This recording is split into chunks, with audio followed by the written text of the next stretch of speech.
The night my mother-in-law found out I was pregnant, she didn't cry. She didn't hug me. She pulled out her phone, walked into the hallway, and made a phone call in a voice so low I could only catch one word through the wall.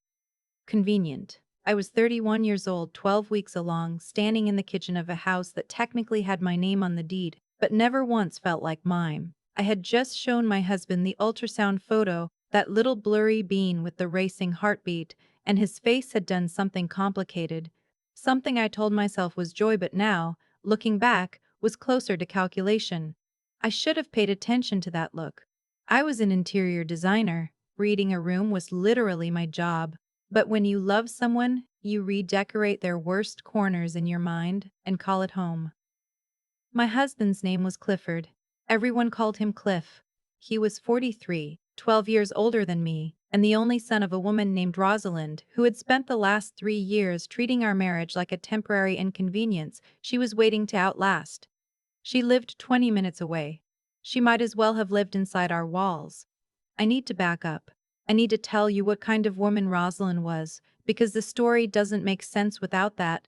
She was elegant in the way that certain expensive things are elegant, beautiful on the surface, completely cold to the touch. She wore silk blouses to Sunday dinners. She corrected my grammar once at our own wedding rehearsal dinner, in front of 14 people. She referred to me in the early months as Clifford's friend. Not his girlfriend. Not his fiancée. His friend. As if she was waiting for me to accept the demotion and disappear. When Cliff and I got engaged, she did not congratulate me. She congratulated him. She said, "Well, I hope you've thought this through carefully."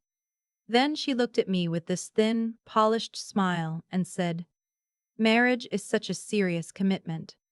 I smiled back. I was good at smiling back then.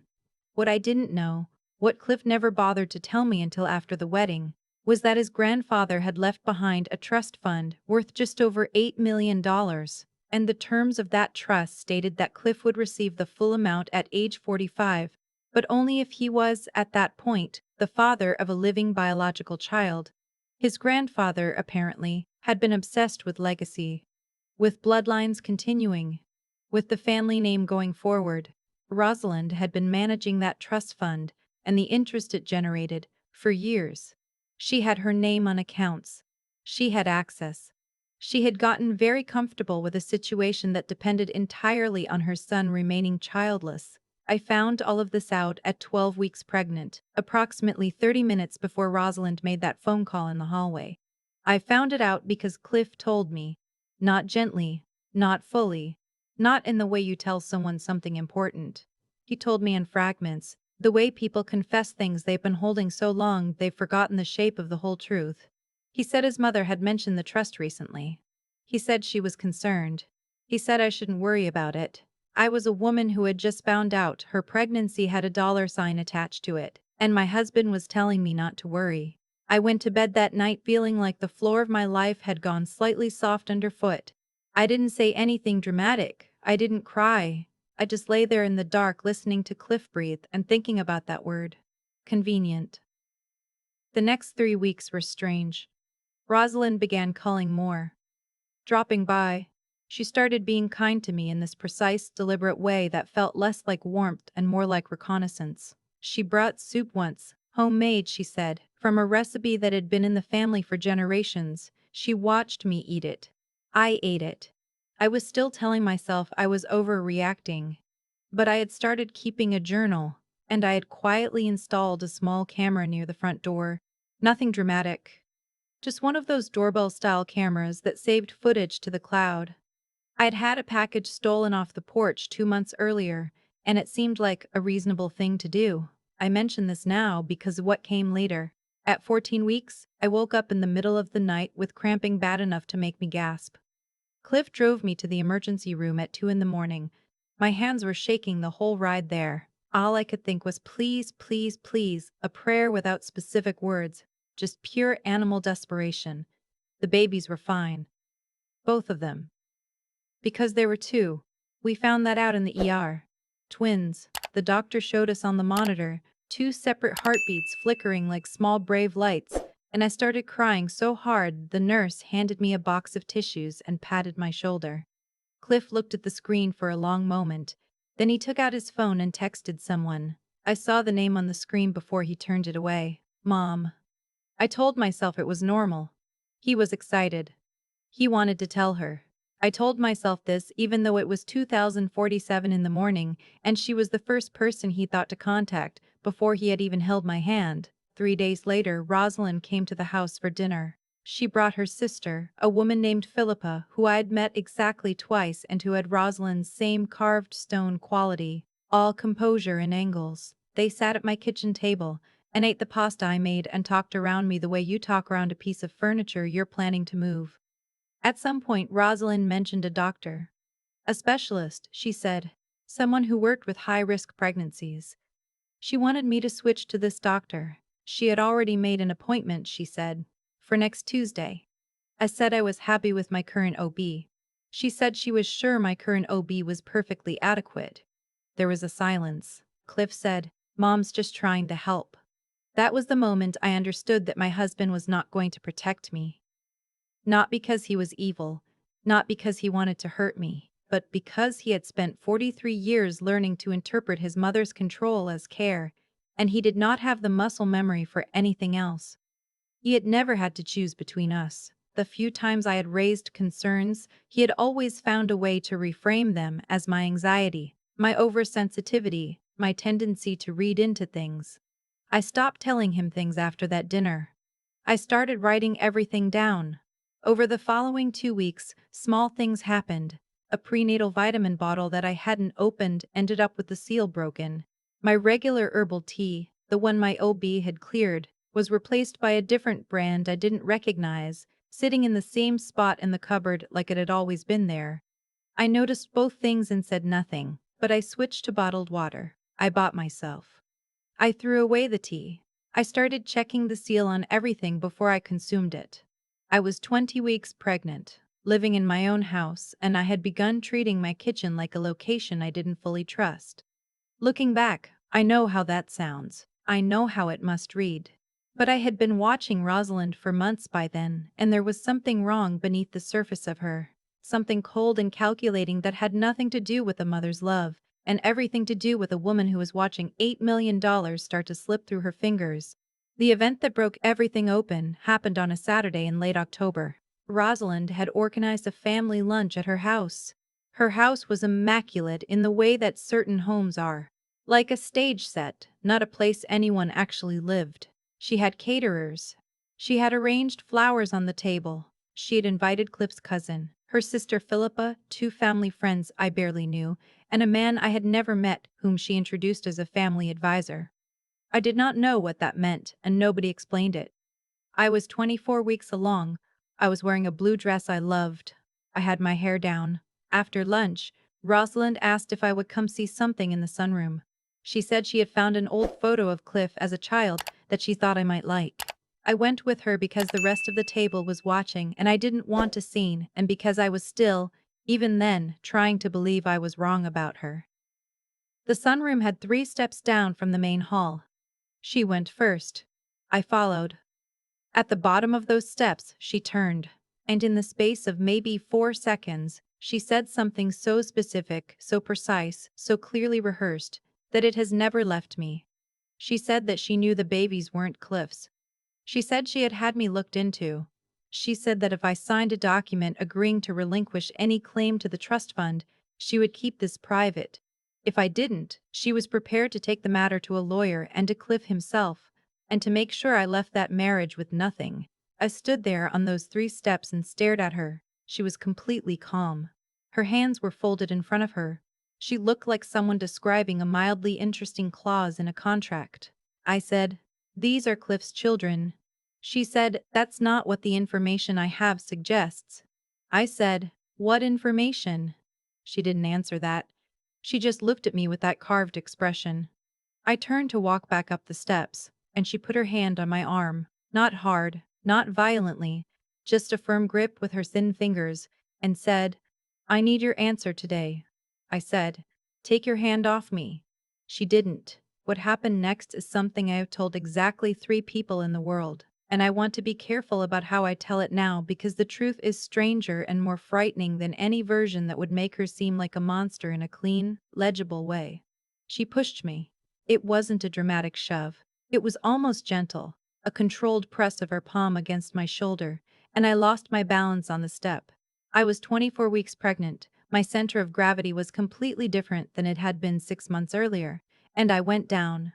Not off a great height, 3 steps. But 3 steps when you are landing wrong, landing on your side, landing with your arm twisted under you is not nothing. I heard something crack. The pain was immediate and enormous. I lay on the sunroom floor of my mother-in-law's house and looked up at the ceiling and thought very clearly, she is not going to help me up. She didn't. She walked back into the main hall and I heard her say in her perfectly modulated voice that I'd slipped on the steps. She was saying it before she had even checked whether I was conscious. Cliff drove me to the hospital. He held my hand in the car and said my name twice, worried, and I held the babies in my mind like something I was physically gripping, like if I concentrated hard enough I could will them safe. The ER was chaos, in the way that all emergency rooms are chaos, noise and light and strangers moving fast.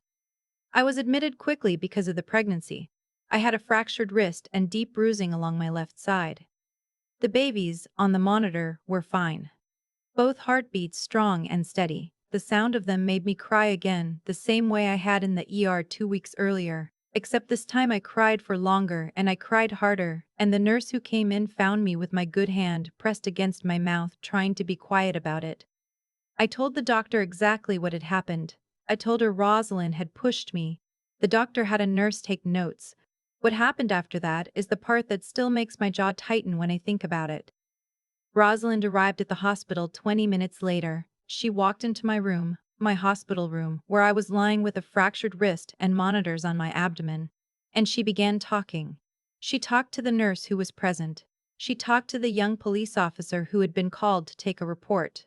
She told them I had been unsteady for weeks. She told them I had a history of anxiety. She told them I had tripped, that she had watched me trip, that the steps were perfectly safe, that she had been right behind me and had tried to catch me. She was so calm. She had done something terrible, and she was standing at the foot of my hospital bed describing it in the passive voice, and something in me went very quiet.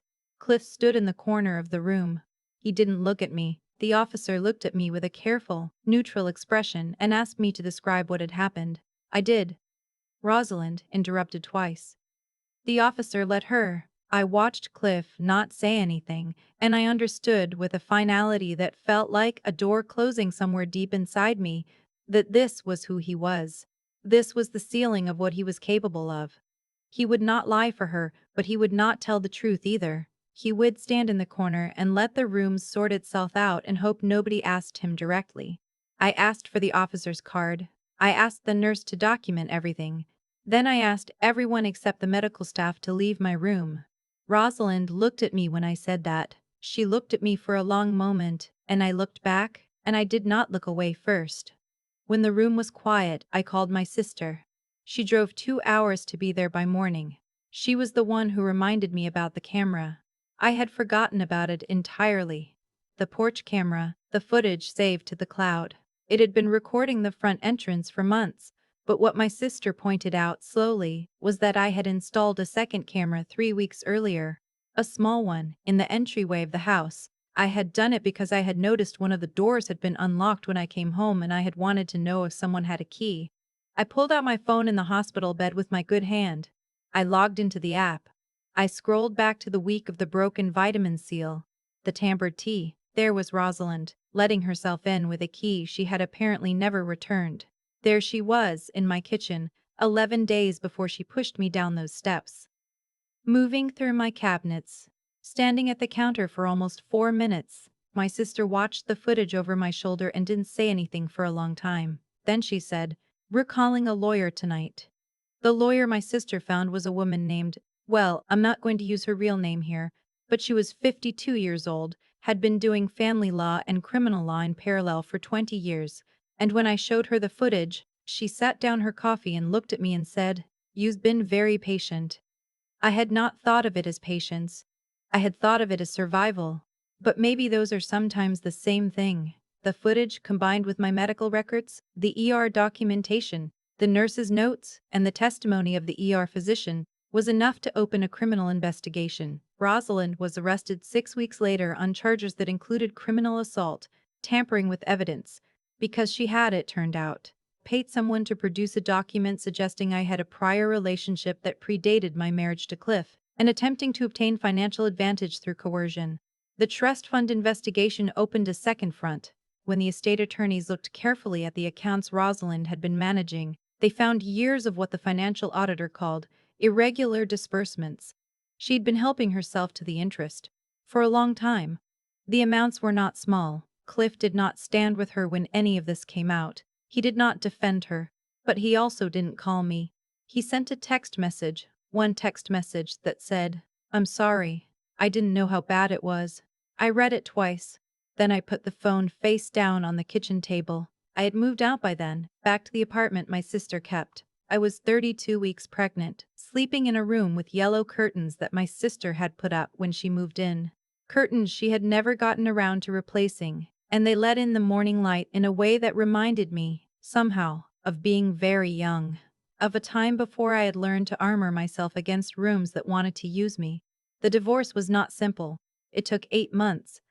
Cliff fought some of the asset division, not viciously but persistently, in the soft, grinding way of someone who wants things to be easy for himself. The final agreement gave me the house, a portion of the marital assets, and full primary custody of our daughters. Cliff has visitation. He exercises it inconsistently, which is its own kind of answer about who he is. Rosalind's trial took 14 months. I testified. I sat in the witness stand and I answered every question in a steady voice, and when the defense attorney suggested that I had provoked the incident, I looked at her calmly and said that I had been 24 weeks pregnant and asking to leave the room. The jury deliberated for 2 days. Guilty on the assault charge, guilty on the coercion charge, guilty on 2 of the 3 financial fraud counts. She is currently serving her sentence. I don't think about her much anymore. When I do, it's not with rage. Rage requires a kind of continued attention that I have better uses for. I think about her the way you think about whether you survived. It was real and it was dangerous and it's over now. My daughters are 2.5 years old. One of them walks like she has somewhere extremely important to be at all times. The other one will stop in the middle of the living room floor and just look at things. A lamp, a shadow on the wall, a cup. With this expression of absolute philosophical focus, like she is thinking something very serious about the nature of light. I moved back into the house. I redesigned the interior completely. Every room, different colors, different furniture, different light. I needed it to feel like mine. It does now. It finally does. My design studio has 10 clients this year. I specialize in homes that people are rebuilding after transitions, divorce, loss, relocation. People who need the space around them to stop feeling like evidence of a life they no longer have. I know something about that. I bring that knowledge into every room I touch. Someone asked me recently if I regret staying as long as I did. Staying in the marriage, staying quiet, trying to read Rosalind's intentions charitably when I had every reason not to. I thought about the question for a while before I answered. I said no. Not because the experience didn't cost me, it did. It cost me a great deal. But because every single thing I learned in those 3 years about patience, about documentation, about the difference between a locked door and an open one, became something I use now. Rosalind tried to reduce me to a signature on a document. Instead, she handed me an education I could not have bought. There is a particular kind of strength that only comes from being underestimated for a long time by someone who is absolutely certain they had the upper hand. I know what that strength feels like now. I know where it lives in my body. And nobody, not a husband who looked away, not a mother-in-law who thought silence was the same as permission, not anyone, is ever going to take it from me again. My daughters are building something with blocks on the living room floor right now. I can hear them from where I'm sitting. The occasional clatter, the occasional argument, the occasional argument, the occasional delighted shriek when something reaches a height they didn't expect. That sound is everything. That sound is the reason the locked doors are finally, permanently behind me. If you've ever stayed somewhere longer than you should have because you were waiting for someone to become who you needed them to be, I see you. I understand that particular kind of hope and what it costs to let it go, but I also need you to know that what's on the other side of letting go is not nothing. It is not emptiness, it is a room you designed yourself, and it fits you perfectly. Thank you for being here and listening to my story. If it reached something in you, I'd be grateful if you'd hit the like button and subscribe to Restoration Stories for more. And I want to hear from you. Have you ever had to build something completely new from what was left after someone tried to take everything? Tell me in the comments. I read every single one. I used to think that the hardest part of what happened was the fall itself. 3 steps. A fractured wrist. The cold sunroom floor of a woman's house who had spent 3 years deciding I was an obstacle rather than a person. But the fall wasn't the hardest part. The hardest part was the moment I looked across my hospital room and watched my husband stand in the corner and choose silence. That was the thing that actually broke something. And that was also, eventually, the thing that set me free. There's a principle I've come to understand, not from any book or philosophy class, but from living it in my own skin. The choices people make when they believe there are no consequences reveal exactly who they are. Rosalind walked into my kitchen with a key she was never supposed to have because she had done it before and nothing had stopped her. She stood at my counter for 4 minutes because she had decided at some point that my home was an extension of her control. She pushed me on those steps because she had spent 43 years teaching her son that her judgment was final, and she had no reason to believe this moment would be any different. She was wrong, but she was wrong because of something she never thought to account for. The quiet, patient accumulation of evidence by a woman she had already decided was not paying attention. I think about that a lot. The way Rosalind underestimated me was not dramatic. It was the ordinary underestimation that certain people extend toward anyone they've already categorized as beneath them. She saw a young wife.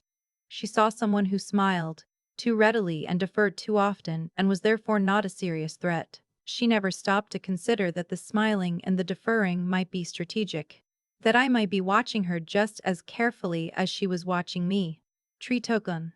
Real intelligence, the kind that actually protects you, is not always loud. Sometimes it looks like patience. Sometimes it looks like a small camera installed above a front door for reasons that seem entirely unrelated to the disaster that's quietly forming. I was not exceptional. I was not exceptional. I was not calculating in any villainous way. I was simply a woman who had started to feel that something was wrong and had decided to pay attention rather than explain it away. The courage I needed was not the courage to confront Rosalind directly. It was the much quieter courage to trust what I was seeing when everyone around me, including my own husband, was implicitly suggesting I was misreading it. Rosalind is serving her sentence now. Cliff is somewhere rebuilding a version of himself I genuinely hope becomes something better, for his daughter's sake if not his own.